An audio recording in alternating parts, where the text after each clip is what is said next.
आपके घर में जब तक कोई पुण्यशाली व्यक्ति रहता है तब तक आपके घर में कोई नुकसान नहीं कर सकता। जब तक विभीषण जी लंका में रहते थे तब तक रावण ने कितना भी पाप किया, परंतु विभीषण जी के पुण्य के कारण रावण सुखी रहा। परंतु जब विभीषण जी जैसे भक्त वत्सल भक्त को लंका से निकाल दिया गया तब से रावण का विनाश होना शुरू हो गया। अंत में रावण की सोने की लंका का दहन हो गया और रावण के पीछे कोई रोने वाला भी नहीं बचा। ठीक इसी तरह हस्तिनापुर में जब तक विदुर जी जैसे भक्त रहते थे तब तक कौरवों को सुख ही सुख मिला, परंतु जैसे ही कौरवों ने विदुर जी का अपमान करके राज्यसभा से चले जाने के लिए कहा तब भगवान श्री कृष्ण जी ने विदुर जी को तीर्थ यात्रा के लिए भेज दिया और कौरवों का पतन होना चालू हो गया और अंत में राज भी गया और कौरवों के पीछे कोई कौरवों का वंश भी नहीं बचा। इसी तरह हमारे परिवार में भी जब तक कोई भक्त और पुण्यशाली आत्मा होती है तब तक हमारे घर में आनंद ही आनंद रहता है। ईश्वर शास्त्र गुरु के प्रति समर्पित रहे। धर्म की जड़ जहां होगी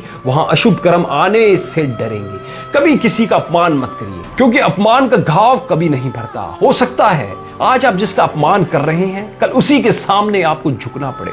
कर्मों का खेल भी निराला है, जो जैसा बोता है उसे वैसा ही काटना पड़ता है। आज दौलत या फिर ताकत के नशे में किसी का अपमान कर दिया तो क्या वह कर्म कभी पीछा छोड़ेंगे? हो सकता है आपकी धन संपदा सब कुछ उसी व्यक्ति के भाग्य से हो। कौन जानता है कि कौन किसके भाग्य का खाता है। कर्म कभी पीछा नहीं छोड़ते। भीष्म पितामह जैसे महाज्ञानी को भी भगवान से पूछना पड़ा कि उनके कौन से कर्म के कारण आज वे बाणों की शैया पर लेटे हैं। भगवान ने उन्हें बहुत ही सुंदर जवाब दिया कि कर्मों की गति बहुत गहरी है, इसलिए बहुत सोच समझ कर करिए। उनका अपराध था कि वह अन्याय को मूक दर्शक बनकर देखते रहे।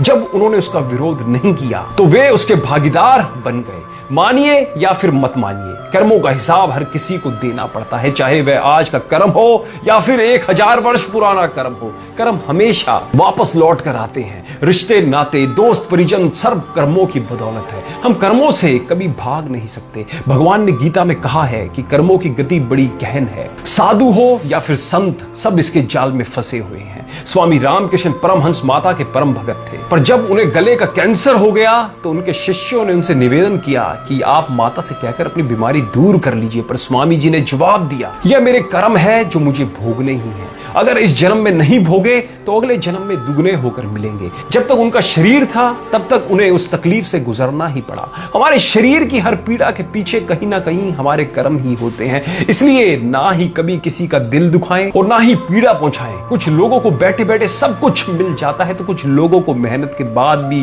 कुछ नहीं मिलता। एक मजदूर दिन भर मेहनत करके 400-500 रुपए ही कमा पाता है, तो वहीं एक अमीर आदमी पलंग पर बैठे बैठे दिन भर में लाखों रुपए कमा लेता है। कर्मों का प्रभाव ऐसा होता है कि जितना भी भोगने की कोशिश करिए वह आपको पकड़ ही लेगा। इसलिए अच्छा करिए तो बदले में अच्छा ही मिलेगा। दोस्तों, मैं उम्मीद करता हूं इस वीडियो ने भी आपको जागरूक किया होगा। अगर करा हो तो अपने सभी दोस्तों रिश्तेदारों के साथ भी इस वीडियो को शेयर करके उनको भी कर्मों के प्रति जागरूक जरूर करें, जिनसे वो भी आने वाले समय में अच्छे कर्म कर सके। धन्यवाद।